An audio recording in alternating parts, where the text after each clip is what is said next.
filling station. When I was 4 months old, my mother died suddenly, and my father was left to look after me all by himself. I had no brothers or sisters, so all through my boyhood, from the age of 4 months onwards, there was just the two of us, my father and me. We lived in an old gypsy caravan behind the filling station. My father owned the filling station and the caravan and a small field behind, but that was about all he owned in the world. It was a very small filling station on a small country road, surrounded by fields and woody hills. While I was still a baby, my father washed me and fed me and changed my nappies and did all the millions of other things a mother normally does for her child. This is not an easy task for a man, especially when he has to earn his living at the same time by repairing motor car engines and serving customers with petrol. But my father didn't seem to mind.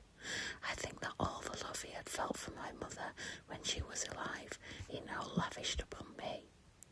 During my early years, I never had a moment's unhappiness or illness, and here I am on my 5th birthday. I was now a scruffy little boy, as you can see, with grease and oil all over me, but that was because I spent all day in the workshop helping my father with the cars. The filling station itself had only 2 pumps. There was a wooden shed behind the pumps that served as an office. There was nothing in the office except an old table and a cash register to put the money into. It was one of those where you pressed a button and a bell rang and the drawers shut out with a terrific bang. I used to love that. The square brick building to the right of the office was the workshop. My father built that himself with loving care, and it was the only really solid thing in the place. We are engineers, you and I, he used to say to me. We earn our living by repairing engines, and we can't do good work in a rotten workshop. It was a fine workshop, big enough to take one car comfortably and leave plenty of room round the sides for working. It had a telephone so that customers could arrange to bring their cars in for repair. The caravan was our house and our home. It was a real old gypsy wagon with big wheels and fine patterns painted all over it in yellow and red and blue. My father said it was at least 150 years old.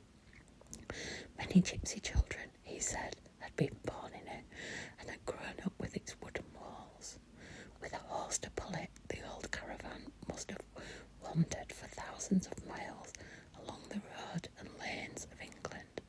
But now its wanderings were over, and because the wooden spokes in the wheels were beginning to rot, my father had propped it up underneath with bricks. There was only one room in the caravan, and it wasn't much bigger than a fair-sized modern bathroom. It was a narrow room, the shape of the caravan itself, and against the back wall were 2 bunk beds, one above the other. The top one was my father's, the bottom one mine. Although we had electric lights in the workshop, we were not allowed to have them in the caravan. The electricity people said it was unsafe to put wires into something as old and rickety as that. So we got our heat and light in the same way as the gypsies had done years ago. There was a wood-burning stove with a chimney that went up through the roof, and this kept us warm in winter. There was a paraffin burner on which to boil a kettle or cook a stew, and there was a paraffin lamp hanging from the ceiling. When I needed a bath, my father would heat a kettle of water and pour it into a basin. Then he would strip me naked and scrub me all over standing up. This, I think, got me just as clean as if I were washed in a bath, probably cleaner, because I didn't finish up sitting in my own dirty water.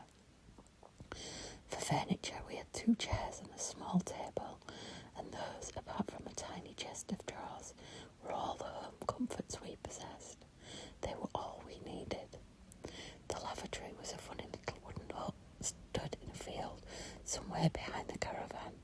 It was fine in summertime, but I can tell you that sitting out there on a snowy day in winter was like sitting in a fridge.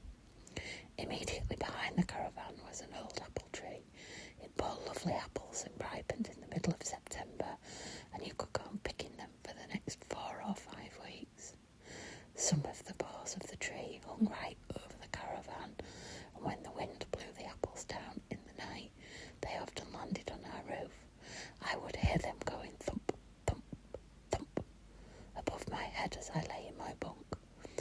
those noises never frightened me because I knew exactly what was making them. I really loved living in that gypsy caravan. I loved it, especially in the evenings when I was tucked up in my bed and my father was telling me stories. The paraffin lamp